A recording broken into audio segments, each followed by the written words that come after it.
Welcome दोस्तों, हमारे YouTube channel health tips medical knowledge में आपका बहुत बहुत स्वागत है। दोस्तों मैं हेमंत और आपके लिए लेके आया हूँ आज काफी इंपॉर्टेंट क्वेश्चन है। वो है यहाँ पर अपन इंपॉर्टेंट क्वेश्चन पढ़ने वाले हैं जो कि काफी इंपॉर्टेंट है एग्जाम के हिसाब से। यहाँ पर दोस्तों हमारी जो HTM की एकेडमी है इसने ANM के बैच भी स्टार्ट कर दिए हैं। ANM के कॉम्पिटिटिव एग्जाम यानी कि UPPSC के अनुसार जो सिलेबस के अनुसार हम पढ़ा रहे हैं।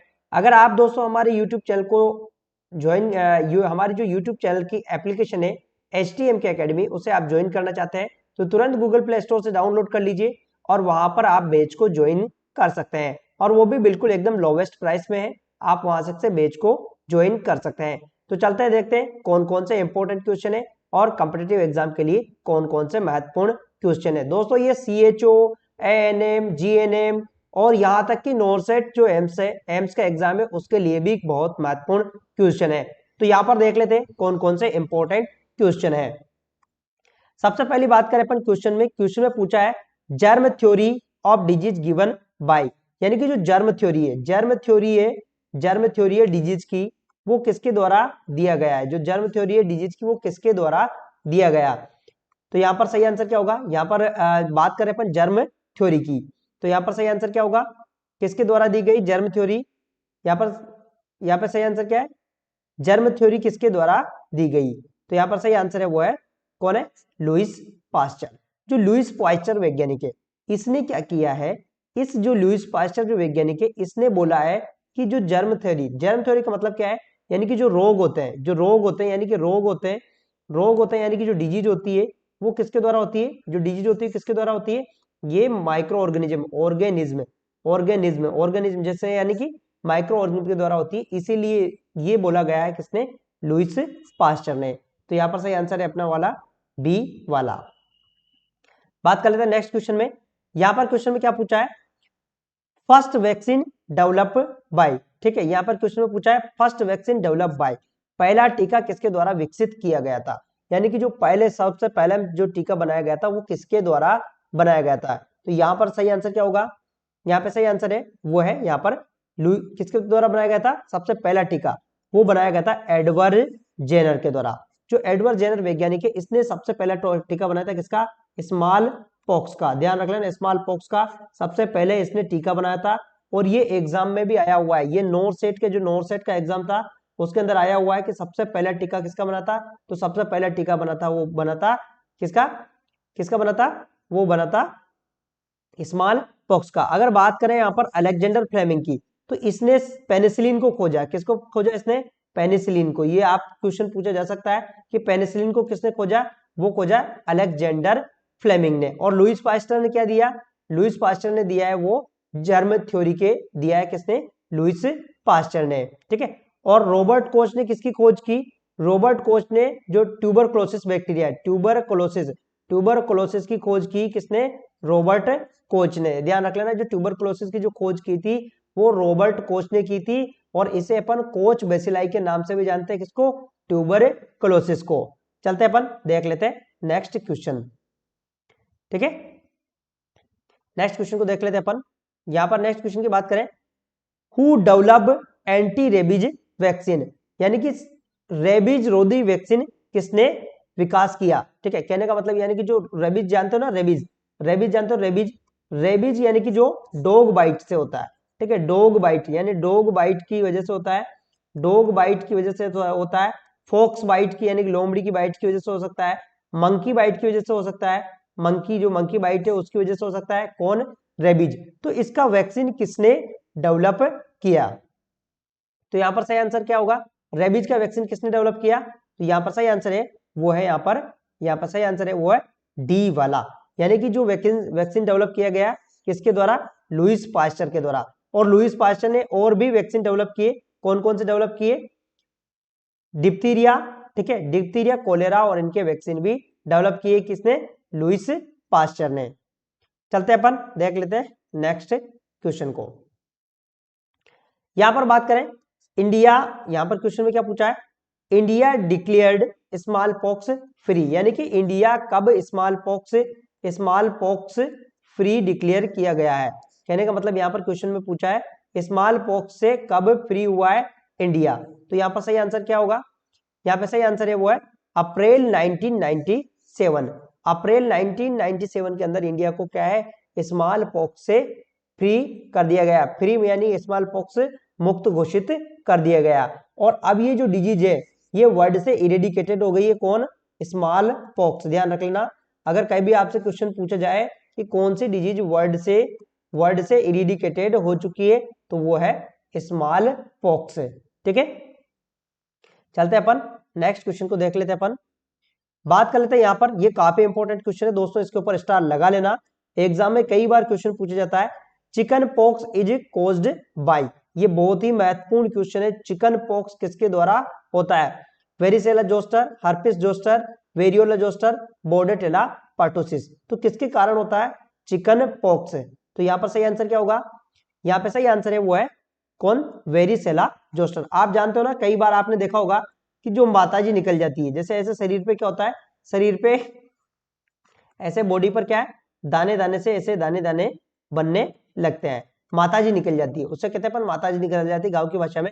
तो ये किसकी वजह से होता है? ये होता है वेरिसेला जोस्टर। ध्यान रख लेना इसको, ये वेरिसेला जोस्टर की वजह से होता है, ना कि वेरियोला जोस्टर की वजह से। इसकी वजह से क्या होता है? इसकी वजह से होता है स्मॉल पॉक्स। ध्यान रख लेना, इसकी वजह से होता है स्मॉल पॉक्स। और बोर्डेटेला पर्टुसिस से क्या होता है? ठीक है, ये किसकी वजह से होता है? बोर्डेटेला पर्टुसिस से क्या होता है? इससे होता है पर्टुसिस, पर्टुसिस सॉरी, इसकी वजह से क्या होता है? पर्टुसिस, यानी कि एक तरह से हम 100 बार कफ कह सकते हैं। ठीक है, इसका एक और दूसरा नाम है 100 बार कफ। तो ये किसकी वजह से होता है? Bordetella pertussis. ठीक है, एक बैक्टीरिया, इसकी वजह से होता है। हर्पिस जोस्टर से क्या होता है? इसकी वजह से होता है सिलिंग्स। ठीक है, ठीक है, इसकी वजह से, ठीक है, सिलिंग्स। सिलिंग्स का मतलब जानते हो ना, मतलब ये कहने का मतलब यहाँ पर छोटी छोटी फुंसियां बन जाएगी एक जगह से, तो वो होता है हर्पिस जोस्टर की वजह से सिलिंग्स होता है। ठीक है, लेकिन यहाँ पर अपन बात कर रहे हैं, यहाँ पर अपना जो सही आंसर है वो है वेरिसेला जोस्टर। दोस्तों काफी इंपॉर्टेंट है, इसके ऊपर स्टार लगा लेना, यहाँ पर कई बार कॉम्पिटिटिव एग्जाम में ये पूछा जाता है। चलते हैं अपन देख लेते हैं नेक्स्ट क्वेश्चन को। नेक्स्ट क्वेश्चन में क्या है? नेक्स्ट क्वेश्चन की बात करें अपन, यहाँ पर ये काफी इंपॉर्टेंट है, जो कि अभी मैंने बताया, स्मॉल पॉक्स कोज्ड बाय। मैंने अभी बोला था आपसे स्मॉल पॉक्स यानी चेचक किसके कारण होता है।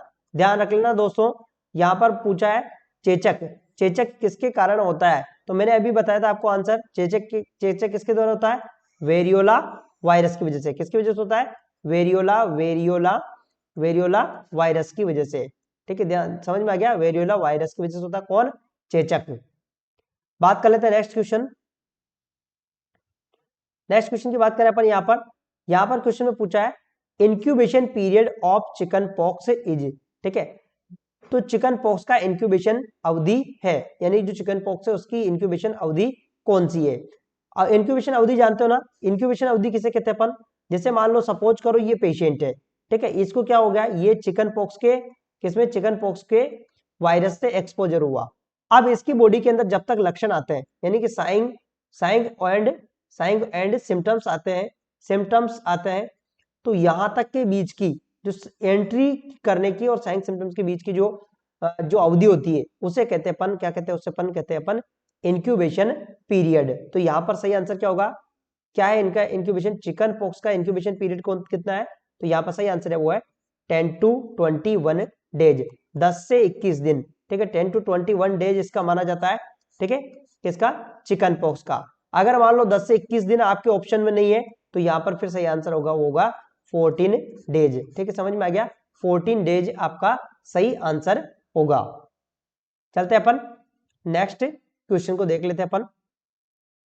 बात करें यहाँ पर, ये क्वेश्चन काफी इंपॉर्टेंट है, यहाँ पर क्वेश्चन में पूछा हुआ है, क्वेश्चन काफी महत्वपूर्ण है, ये कई बार पहले भी कॉम्पिटिटिव एग्जाम में क्वेश्चन आया हुआ है, तो आप इस क्वेश्चन को पढ़ लीजिए। Infectivity period of chicken pox is. ठीक है, चिकन पॉक्स का संक्रमण अवधि है, यानी कि चिकन पॉक्स की जो संक्रमण अवधि कौन सी है? समझ में आया आपको? यानी कि कहने का मतलब संक्रमण, जब संक्रमण फैलता है, जैसे सपोज करो ये पेशेंट है, ठीक है, ये पेशेंट है, इसको क्या है? इसको है चिकन पॉक्स है, इसको क्या है? चिकन पॉक्स है। अब इससे इसके अंदर फैलने की जो अवधि है, ये मान लो ये पेशेंट है, इसके अंदर क्या हो गया? इसके अंदर फैला दिया क्या? Chicken pox. तो ये कौन सी अवधि के अंदर, ये कौन सी अवधि के अंदर फैलता है? तो यहाँ पर सही आंसर क्या होगा? यहाँ पे सही आंसर क्या होगा?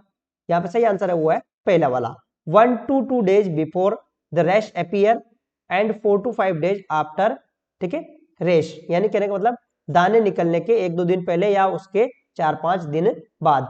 सपोज करो जैसे मान लो मैं हूं और मेरे को क्या हो गया, चिकन पॉक्स हो गया है। अब मेरे से दूसरे में जब चिकन पॉक्स फैलता है तो कब फैलता है? जब मेरे, जैसे मान लो मैं हूं, मेरे से चिकन पॉक्स फैलता है तो जब 1-2 दिन पहले से मेरे चकते नहीं बनते, उसके 1-2 दिन पहले से, या फिर 5 से 7 यानी कि 4 से 5 दिन बाद फैलता है, ठीक है। तो यहाँ पर सही आंसर होगा बी वाला। नेक्स्ट बात कर लेते हैं अपन यहाँ पर, ये काफी इंपॉर्टेंट क्वेश्चन है, कई बार एग्जाम में पूछा हुआ है। Chicken pox is transmitted by, इसको आप स्टार लगा लेना। चिकन पॉक्स किसके द्वारा फैलता है?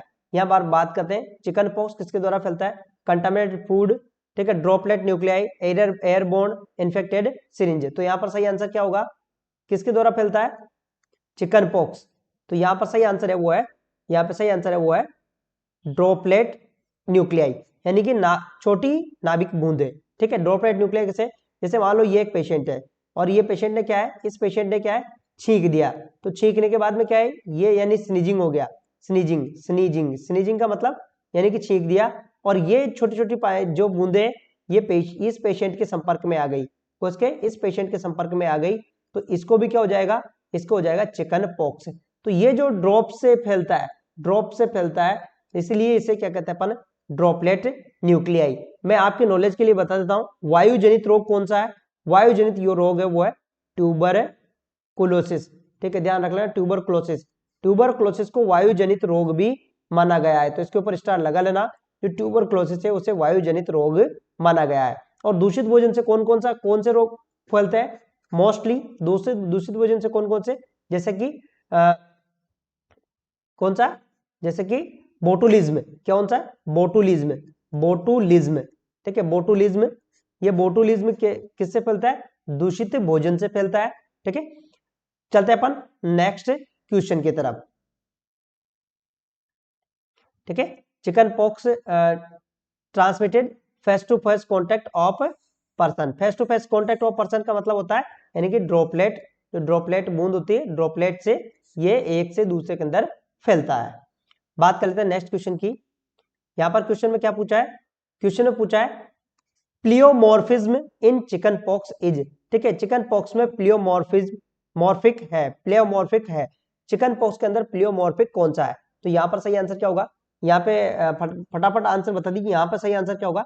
यहाँ पे सही आंसर है वो all stage of rashes seen simultaneously, ठीक है, एक साथ चकत्तों की सभी रेशेस। देखो क्या होता है, जैसे मान लो ये है, ये एक पेशेंट है, अब इसके शरीर पे क्या हो गया, इसके शरीर पे क्या हो गया, चकते हो, मतलब इसके शरीर पे क्या होगी, इसको होगी चिकन पॉक्स। तो आल रेशेस, आल स्टेप, यानी कि आल स्टेप का मतलब जानते हो ना आप, macule papule, macule macule papule papule papule macule और पेप्यूल, ठीक है, मैक्यूल पेप्यूल, ठीक है, ये मैक्यूल पेप्यूल, ये सारी स्टेजेस एक साथ दिखना। मैक्यूल का जानते हैं यानी पानी, उनके अंदर पानी बढ़ना और पेप्यूल्स बनना, ये सब एक साथ होना, उसे कहते हैं अपन, क्या कहते हैं अपन, इसके लिए एक वर्ड यूज करते हैं, उसे कहते हैं अपन प्लियोमॉर्फिज्म, उसे क्या कहते हैं अपन, प्लियोमॉर्फिज्म। चलते हैं अपन, यानी कि देख लो यहाँ पर देख रहे होंगे आप, all stages rashes are seen, papules, vesicles और क्रस्ट। अगर पेप्यूल्स, वेसिकल और क्रस्ट एक साथ दिखाई देते हैं तो उसे क्या कहते हैं अपन, उसे क्या कहते हैं, उसके लिए कौन सा वर्ड यूज किया जाता है, वो उसे कहते हैं अपन प्लियोमॉर्फिज्म। क्या कहते हैं उसे अपन, प्लियोमॉर्फिज्म। चलते हैं अपन देख लेते हैं नेक्स्ट क्वेश्चन को। यहाँ पर क्वेश्चन काफी इंपॉर्टेंट है, इसके ऊपर मैं आपको 3 स्टार लगाने के लिए बोलूंगा और बहुत ही महत्वपूर्ण है, एएनएम के एग्जाम के लिए भी काफी महत्वपूर्ण है। यहाँ पे क्वेश्चन में पूछा हुआ है chicken pox first rashes appear on, कहने का मतलब है चिकन पॉक्स के जो रेशेस है वो कहां पर सबसे पहले दिखाई देते हैं, चिकन पॉक्स सबसे पहले कहां पर दिखाई देते हैं, ठीक है। तो यहाँ पर सही आंसर क्या है, यहाँ पर सही आंसर है वो है क्या है, यहाँ पर ट्रंक, यहाँ पर क्या है, ट्रंक। तो ट्रंक यानी कहने का मतलब यानी कि धड़ पर दिखाई देते हैं। जैसे कि मान लो ये है, तो यहाँ पर चिकन पॉक्स, अगर मान लो इसको चिकन पॉक्स होता है किसी को, तो सबसे पहले इसके जो ट्रंक होता है यहाँ पर रेशेस बनेंगे।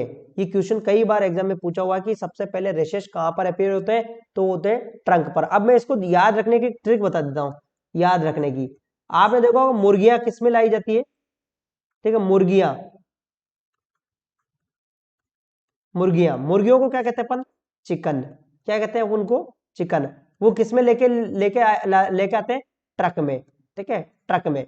मुर्गियां किस में लेके आते हैं, आपने देखा होगा ना मुर्गियों को किस में भर के लेके आते हैं, ट्रक में। तो ऐसे याद रख लो, चिकन, चिकन, चिकन काय में लेके आते हैं, ट्रक में। यानी चिकन पॉक्स कहां पे होता है, ट्रंक पर।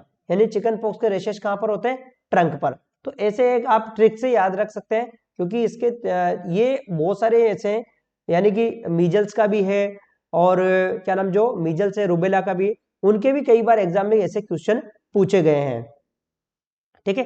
तो यहां पर बात करते हैं अपन चिकन पॉक्स की, तो यहां पर चिकन पॉक्स का सही आंसर है वो है ट्रंक पर, ठीक है, ट्रंक पर। बात कर लेते हैं नेक्स्ट क्वेश्चन से। यहां पर देखो, dew drops like lesion seen in, ये भी काफी इंपॉर्टेंट है।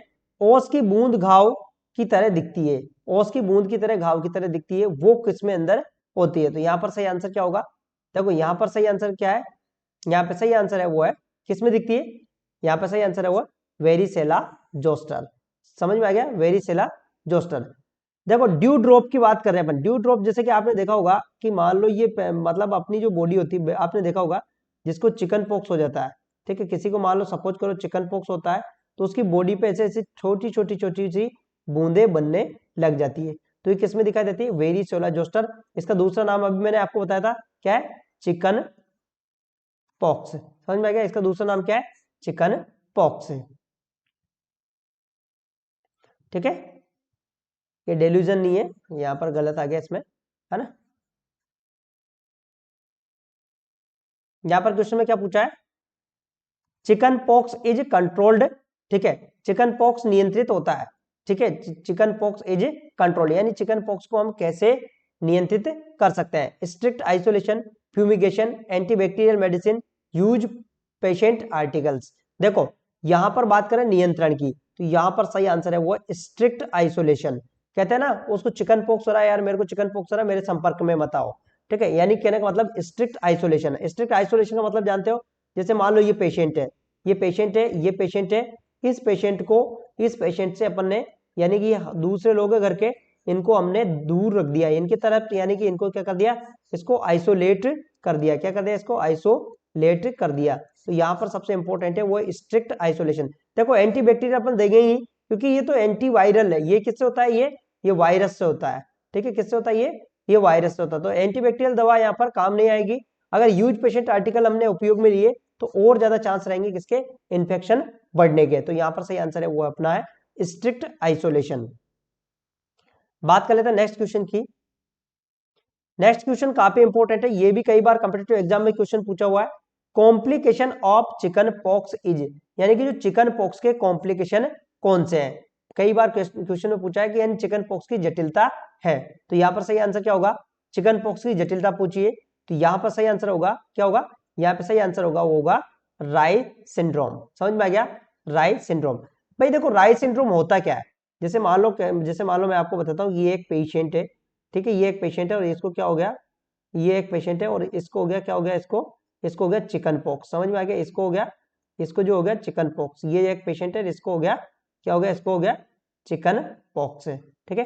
तो इसको हो गया चिकन पॉक्स। तो इसके अंदर क्या होता है कि चिकन पॉक्स के अंदर जो लीवर होता है, ठीक है, लीवर के अंदर इन्फेक्शन होता है, लीवर के अंदर क्या हो जाती है, एनसेफेलोपैथी हो जाती है, मतलब लीवर के अंदर क्या होता है, इसके अंदर हेपेटोमेगाली, हेपेटोमेगाली, ठीक है, और एनसेफेलोपैथी, ठीक है, ठीक है, एनसेफेलोपैथी, हेपेटोमेगाली, या और इसके अंदर fatty liver change, fatty liver, ठीक है, क्या हो जाता है, फैटी लीवर हो जाता है, किसकी वजह से, चिकन पॉक्स की वजह से। तो राय सिंड्रोम, ये कई बार एग्जाम में क्वेश्चन पूछा हुआ है कि राय सिंड्रोम किसके अंदर कॉम्प्लिकेशन है, तो ये है चिकन पॉक्स का कॉम्प्लिकेशन। किसका है, चिकन पॉक्स का कॉम्प्लिकेशन है। चलते हैं देख लेते हैं नेक्स्ट क्वेश्चन में, ठीक है। यानी कि यहां पर देखो एनसेफेलोपैथी हो जाती है, फैटी डिजेनरेशन होता है, विसराव स्पेशली ऑफ लीवर का। बात करें नेक्स्ट क्वेश्चन की, ये काफी इंपॉर्टेंट क्वेश्चन है, कई बार कॉम्पिटिटिव एग्जाम में पूछा है, रूबियोला इज, ठीक है, यहां पर क्वेश्चन में पूछा है, ये रूबेला नहीं है, रूबियोला है, क्या है, रूबियोला, रूबियोला, रूबियोला, ठीक है, रूबियोला। रूबियोला का मतलब क्या होता है? रूबियोला इज, ठीक है, रूबियोला क्या है? तो यहाँ पर सही आंसर क्या है? रूबियोला का दूसरा नाम है वो है मीजल्स। ध्यान रख लेना, इसका नाम है मीजल्स। ये कई बार कॉम्पिटिटिव एग्जाम में पूछा हुआ है। रूबियोला का मतलब क्या होता है? तो रूबियोला का मतलब होता है मीजल्स, और जर्मन मीजल का मतलब होता है रूबेला। क्या होता है इसका मतलब? इसका होता है रूबेला। समझ में आ गया? और ये रूबियोला का मतलब ये होता है मीजल्स, ठीक है। पर्टोसिस तो मैंने आपको बता दिया, बोर्डेटेला पर्टोसिस की वजह से होता है, और मम्प्स मम्प्स मम्प्स की वजह से होता है, ठीक है। चलते हैं अपन नेक्स्ट क्वेश्चन को देख लेते हैं अपन। यहां पर क्वेश्चन में काफी इंपॉर्टेंट है, ये क्वेश्चन भी कई बार एग्जाम में पूछा हुआ है। मीजल्स कोज्ड बाय, यानी खसरा के कारण है, यानी कि जो मीजल्स किसके द्वारा होता है, ये कई बार क्वेश्चन पूछा हो कि मीजल किसके द्वारा होता है। तो यहाँ पर सही आंसर क्या होगा? यहाँ पे सही आंसर क्या है? यहाँ पे सही आंसर है वो है पैरामिक्सो वायरस। किसकी वजह से होता है ये मीजल्स होता है? किसकी वजह से? Paramyxo virus. किसकी वजह से? पैरामिक्सो वायरस, ठीक है। पैरामिक्सो वायरस की वजह से होता है क्या है? मीजल्स। चलते हैं नेक्स्ट क्वेश्चन को देख लेते हैं अपन। ये क्वेश्चन भी काफी इंपॉर्टेंट है, पहले कई बार कॉम्पिटिटिव एग्जाम में क्वेश्चन पूछा हुआ है। मीजल्स अफेक्ट विच एज ग्रुप, यानी कि मीजल्स की वजह से कौन से एज ग्रुप को सबसे ज्यादा खतरा होता है? तो किस एज ग्रुप को सबसे ज्यादा खतरा होता है? यहाँ पर सही आंसर क्या होगा? यहाँ पे सही आंसर है वो है below 5 year of age group है, ठीक है। जो मीजल्स होता है मोस्टली इस एज ग्रुप को ही अफेक्ट करता है, ठीक है। समझ में आ गया? मीजल्स कौन से एज ग्रुप को इफेक्ट करता है? Mostly 5 year below age group को। बात कर लेते हैं नेक्स्ट क्वेश्चन की। यहां पर क्वेश्चन में पूछा है incubation period of measles is, ठीक है, खसरे का उस्मान अवधि। ये आप कंफ्यूज मत हो जाना, उस्मान अवधि का मतलब होता है incubation period. Incubation incubation period incubation period. तो इंक्यूबेशन पीरियड कौन सा होता है, कितना होता है मीजल्स का? तो यहाँ पर सही आंसर क्या होगा? यहाँ पे सही आंसर है वो है, वो कितना होता है यहाँ पे सही आंसर है वो है 10 to 12 डेज, ठीक है। समझ में आ गया? 10 to 12 डेज ये मीजल्स का क्या है? इंक्यूबेशन पीरियड है ना। देखो यहाँ पर incubation period is commonly 10 days from post exposure of onset and 40 days after appear rashes, ठीक है। कहने का मतलब ये यहाँ पर जो है वो है 10 to 12 डेज है। बात कर लेते हैं नेक्स्ट क्वेश्चन की। ये काफी इंपॉर्टेंट क्वेश्चन है दोस्तों, बहुत ही महत्वपूर्ण क्वेश्चन है, और कई बार कॉम्पिटिटिव एग्जाम में क्वेश्चन पूछा जा चुका है। Koplik spot is seen in, ठीक है, कॉप्लिक स्पॉट किसके अंदर दिखाई देता है? तो यहाँ पर सही आंसर क्या होगा? कॉप्लिक स्पॉट किसमें दिखाई देता है? यहाँ पे सही आंसर है वो है मीजल्स में। ये कई इंपॉर्टेंट एग्जाम है, काफी इंपॉर्टेंट, इसके ऊपर तो आप वेरी इंपॉर्टेंट लगा लेना, इंपॉर्टेंट है ये। तो कॉप्लिक स्पॉट किसके अंदर सुनाई देते हैं, मतलब किसमें दिखाई देते हैं? ये दिखाई देते हैं मीजल्स में। इसमें क्या होता है कि जो टीथ होता है, जो दांत होता है, यहाँ पर क्या है ब्लूइश कलरेशन के क्या है स्पॉट बन जाते हैं, उसे कहते हैं अपन, क्या कहते हैं उसे अपन? Koplik spot. क्या कहते हैं उसे अपन? Koplik spot. समझ में आ गया? उसे कहते हैं अपन कॉप्लिक स्पॉट। देखो यहाँ पर ये काफी इंपॉर्टेंट, यहाँ से एग्जाम में क्वेश्चन पूछा जा सकता है आपको। Koplik spot seen in appeared prodromal phase stage, ये भी एक काफी इंपॉर्टेंट है। प्रोडोर्मल स्टेज होती है, ये ध्यान में रख लेना। प्रोडोर्मल स्टेज ऑफ मीजल्स, जो मीजल्स की प्रोडोर्मल स्टेज होती है उसके अंदर दिखाई देता है कौन? Koplik spot. These spot are appear buccal mucosa opposite first and second molar second lower molar teeth. Koplik spot are bluish white, ये आप इसके ऊपर स्टार लगा लेना। जो कॉप्लिक स्पॉट होते हैं वो कैसे होते हैं? ब्लूइश व्हाइट होते हैं, और कहां पर दिखाई देते हैं ये? बक्कल म्यूकोसा पर, ठीक है। और कौन सी स्टेज में? प्रोडोर्मल स्टेज में। बात कर लेते हैं नेक्स्ट क्वेश्चन की। यहां पर क्वेश्चन में पूछा है, देखो यहां पर स्टेज ऑफ मीजल्स, ठीक है, मीजल्स की स्टेजेज है, कहने का मतलब मीजल्स की कौन कौन सी स्टेज है। तो यहां पर सही आंसर कौन कौन सा है?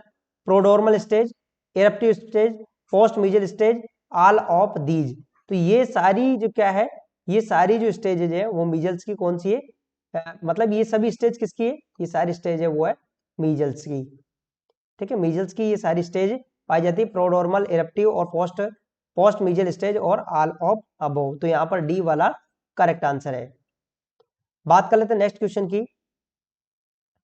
नेक्स्ट क्वेश्चन में यहाँ पर काफी इंपॉर्टेंट है, first rashes appear in measles on.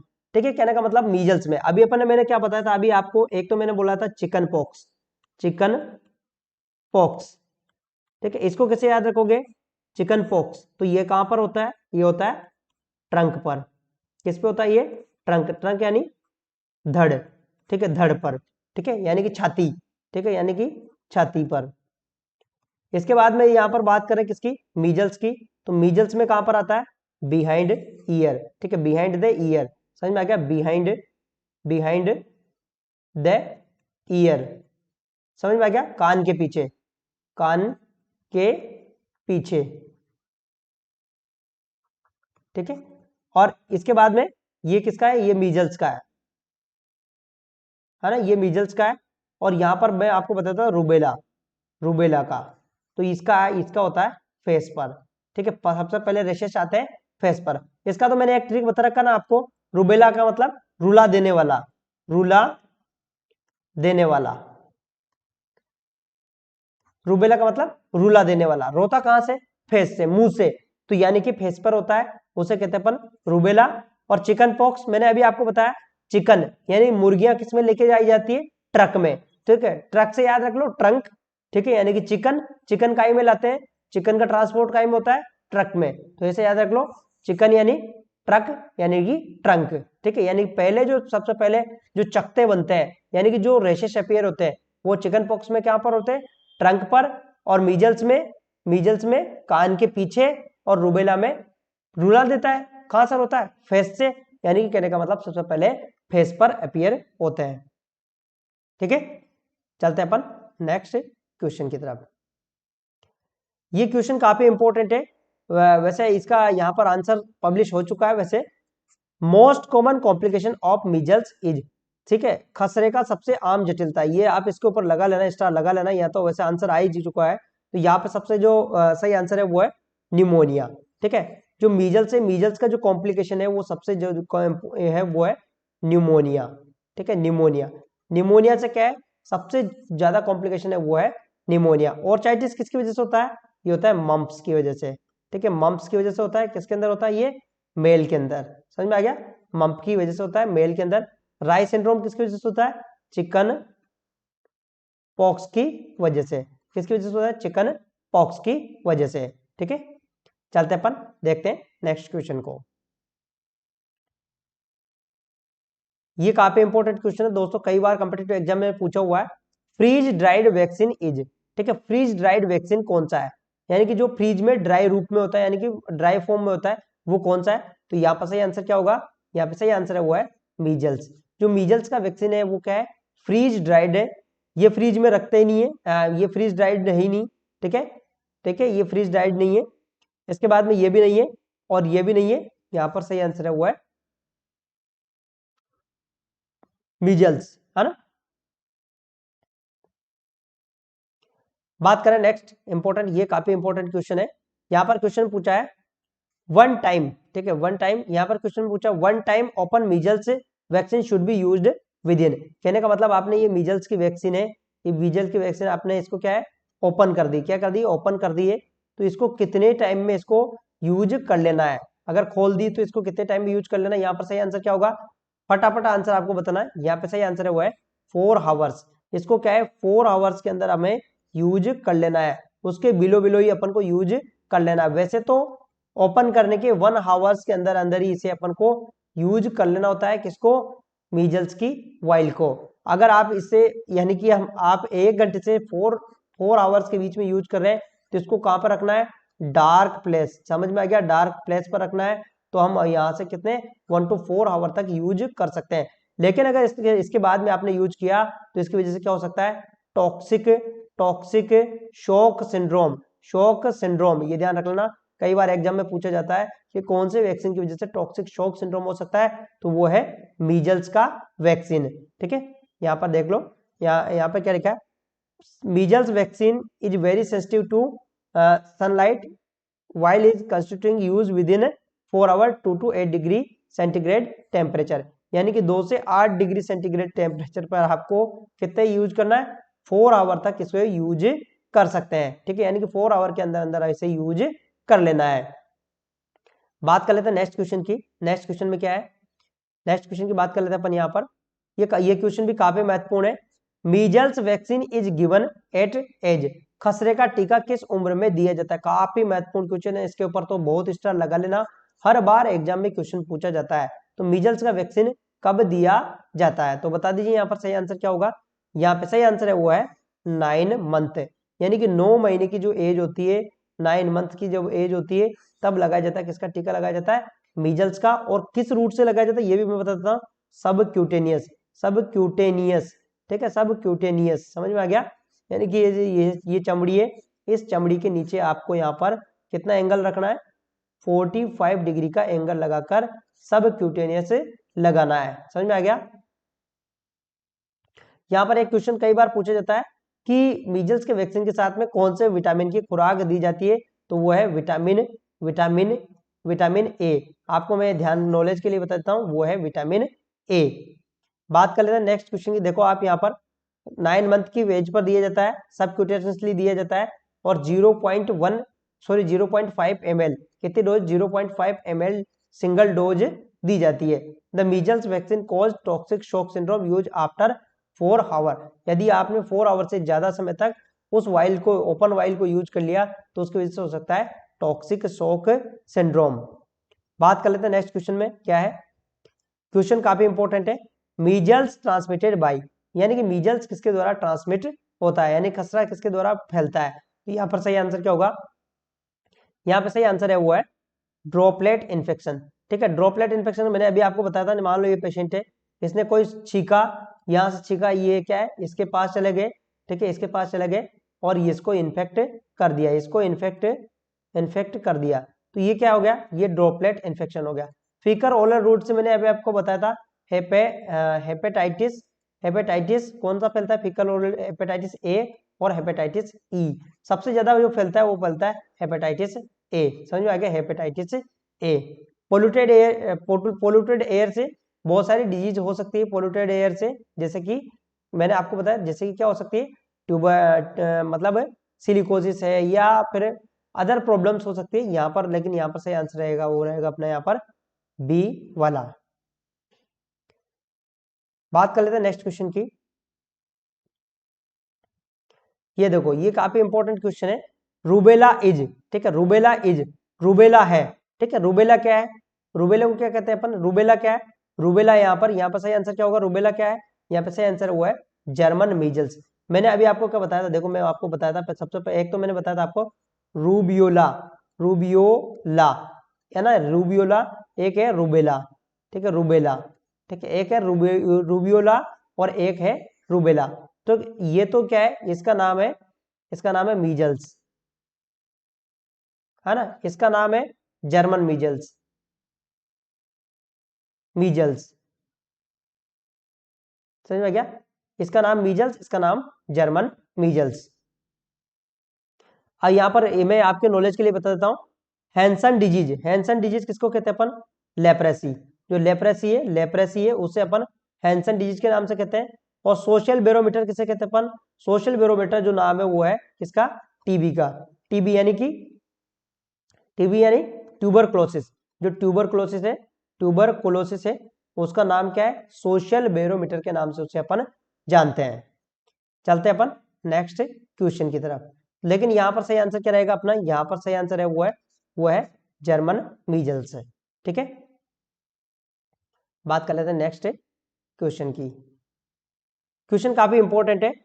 Which infection develop congenital abnormality early in pregnancy, ठीक है, अर्ली इन प्रेगनेंसी, प्रारंभिक गर्भावस्था में कौन सा संक्रमण जन्मजात असमानता विकसित कर सकता है? कहने का मतलब अगर ड्यूरिंग, यानी कि ड्यूरिंग प्रेगनेंसी के अंदर किसका इन्फेक्शन हो जाता है तो उसकी वजह से क्या है, कंजेनाइटल अबनॉर्मलिटीज होने के चांसेस होते हैं। तो यहाँ पर सही आंसर क्या होगा? यहाँ पर सही आंसर है वो है रूबेला, ठीक है। रूबेला जो है, अगर यदि रूबेला का इन्फेक्शन हो गया है किसको? प्रेग्नेंट लेडी को, तो कंजेनाइटल अबनॉर्मलिटीज होने के चांसेस बहुत ज्यादा है, जैसे क्लेफ्ट लिप क्लेफ्ट पैरेट है, ऐसी प्रॉब्लम्स होने के बहुत ज्यादा चांसेस होते हैं, या फिर अबॉर्शन होने के चांसेस बहुत ज्यादा होता है, ठीक है। चलते हैं अपन नेक्स्ट क्वेश्चन को। रूबेला इज, ठीक है, रूबेला क्या है? तो रूबेला क्या है? रूबेला एक क्या है यहाँ पर सही आंसर क्या होगा? रूबेला एक आरएनए वायरस है। क्या है? आरएनए वायरस है। जो रूबेला होता है वो एक आरएनए वायरस है। मैं आपके नॉलेज के लिए बताता हूँ, डीएनए वायरस के लिए एक काफी फेमस वायरस है, उसका नाम है हेपेटाइटिस बी। ठीक है, ये है क्या, कौन सा? ये डीएनए वायरस। हेपेटाइटिस में भी बी, सी और डी। ठीक है, हेपेटाइटिस बी, सी, डी और ई। ठीक है, ये बी को छोड़ दो, हेपेटाइटिस सी, डी, ए, ये सब क्या है? ये सब है आरएनए वायरस। क्या है? ये आरएनए वायरस है। लेकिन इनको छोड़कर, यानी कि हेपेटाइटिस बी क्या है? B RNA, sorry, hepatitis B क्या है? हेपेटाइटिस बी है वो डीएनए वायरस। क्या है? डीएनए वायरस है। ठीक है, समझ में आ गया? चलो चलते हैं अपन नेक्स्ट क्वेश्चन की तरफ।